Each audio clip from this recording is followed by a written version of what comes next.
Hi everybody, welcome back to Tirtha Spoken English Service Center. Friends, this is Paraya Pedalanka, BA Special English, and I'm very good and I hope you're also doing well. Today I have come with one more story as usual, and the title of the story is Swamy Vivekananda. Friends, it's a life story, and before we enjoy that story, let me give you some important words of Swamy Vivekananda. Okay, friends, take up one idea, make that idea your life, think of it, dream of it, live on that idea. Let brain, muscles, nerves, and every part of your body be full of that idea, and just leave every other idea alone. This is the secret to a success. What a meaning in these words is there, my dear friends. That's the greatness of Swamy Vivekananda. Okay, friends, let's get into his life story. Swamy Vivekananda, one of the great sons of India, was born on 12th January 1863 to Vishwanath Datta and Bhuvaneshwari Devi in Simulia, a small part of the big city Kolkata. Friends,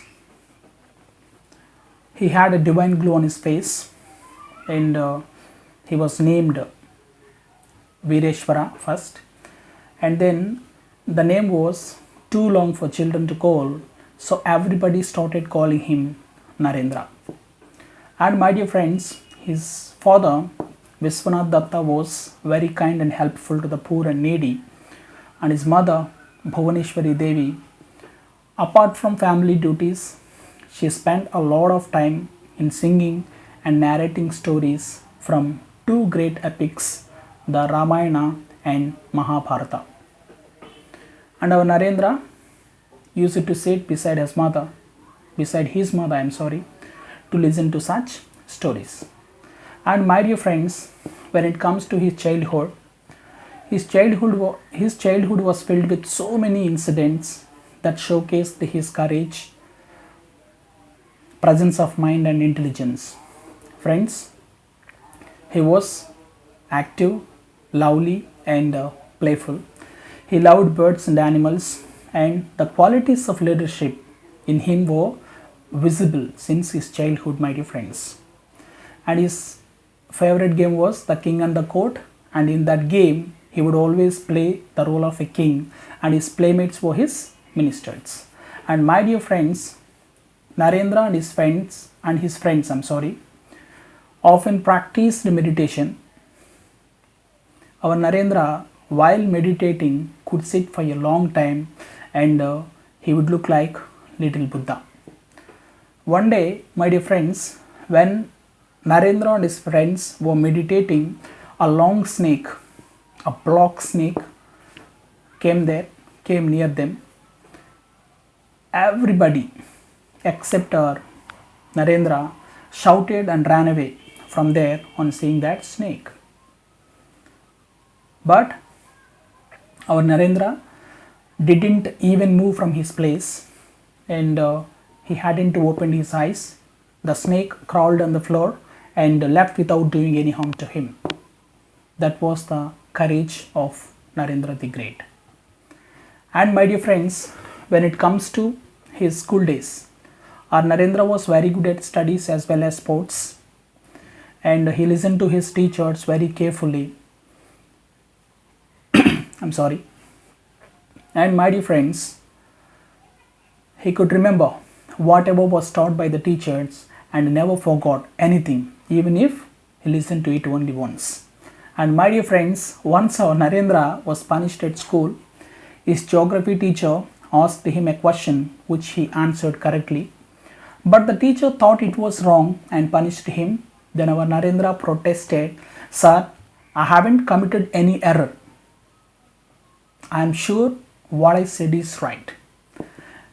My dear friends, This this made the teacher not only furious but also led to slap our Narendra. When our Narendra returned home, his eyes were filled with tears.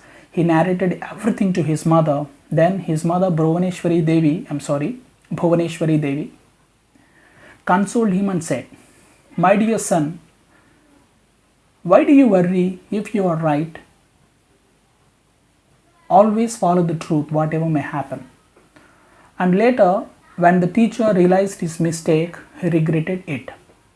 And one more incident that indicates his courage was there. That's one day, Narendra and his friends were playing in the garden. Then they heard a voice calling like, "Ghost, ghost, run, run. There is a ghost in that tree." On hearing those words, all the children except our Narendra shouted and ran away from there. But our Narendra stood fearless and asked the gardener, "Where is the ghost? I don't see any ghost in that tree." That's Narendra the Great. And my dear friends, when it comes to our Narendra becomes Swamy Vivekananda, the nature of Narendra's fearfulness and his love for mankind and his courage, his concentration made him one of the greatest spiritual leaders of the world. And our Narendra became Swamy Vivekananda. And my dear friends, he was deeply inspired by the teachings of Bhagavad Gita and his Guru Sri Ramakrishna Paramahamsa. Well friends, this is simply all about the story, and so for any mistakes, I'm so sorry for them, and thank you very much for giving me a wonderful opportunity to have a few words about one of the great sons of India, our Swamy Vivekananda the Great. Well friends, thank you.